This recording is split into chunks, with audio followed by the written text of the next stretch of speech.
Para quem curte cinema nacional, trazemos uma variedade de filmes todos completos, licenciados com a melhor qualidade de som e imagem. Tem novidades toda semana, de diversos gêneros: comédias, drama, suspense, documentários e o melhor, tudo isso grátis. Tá esperando o quê? Se inscreva já para não perder as novidades que chegam ao canal. E não esquece de compartilhar com os amigos.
For me, cinema should be like life.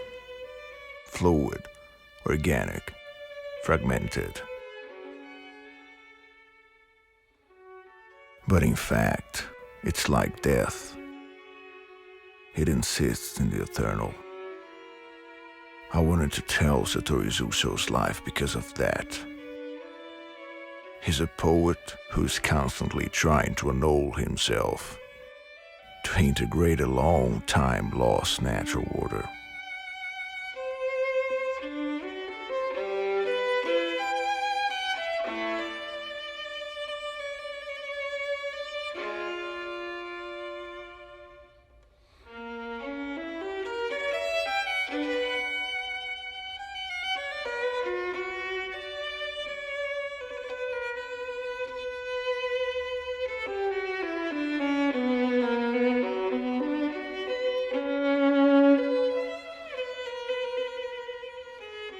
His purpose was always to stay on the edge.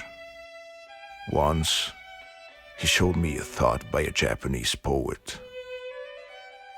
Your poetry emanates from your inmost, when you and the object become one.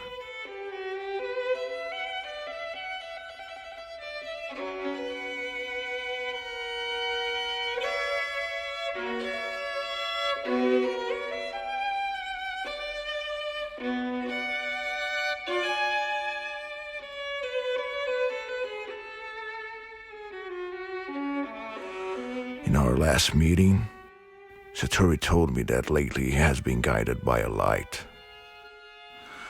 And when that light was false, he felt he was alive.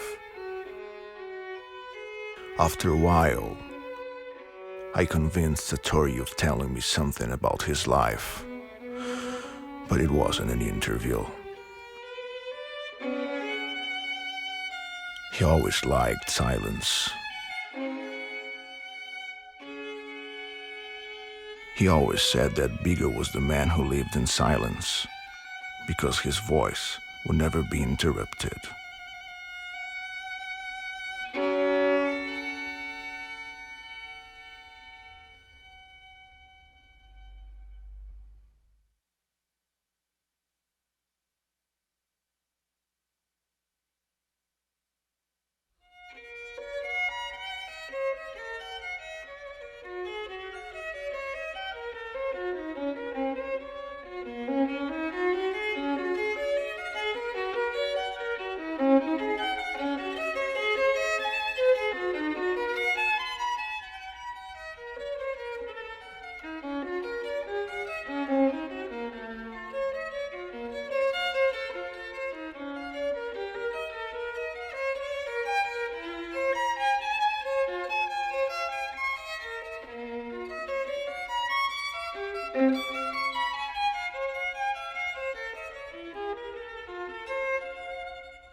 And then came Satine.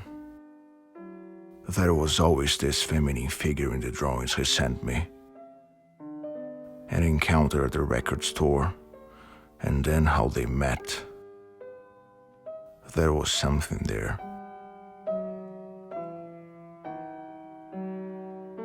When I thought about making a film, I was completely lost.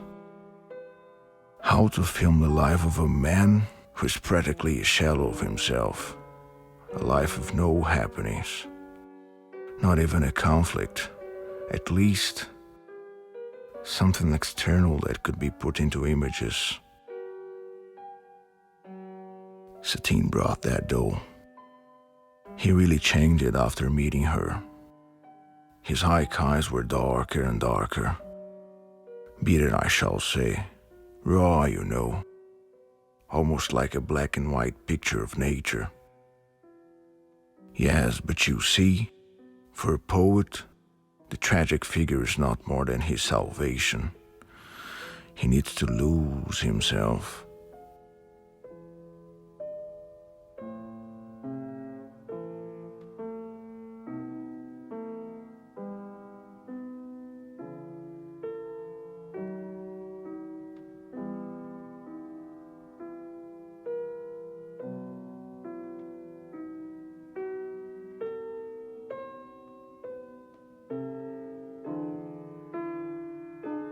He didn't define almost anything. In a rare note I found on the back of a poem, he said, "The metaphor is the thinking machine." You see, that poetry was disturbing me. It was revealing a new aspect of myself. No, it was not only to express a feeling towards the world. His poetry was more than that.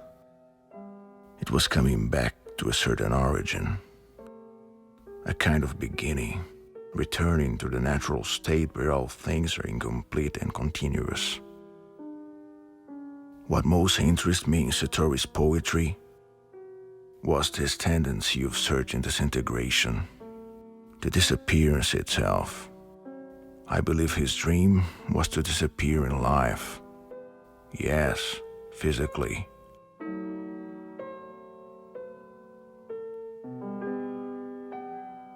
When I did a film, I tried to find a certain harmony between mute objects, with no apparent life, but that tense in their private universe.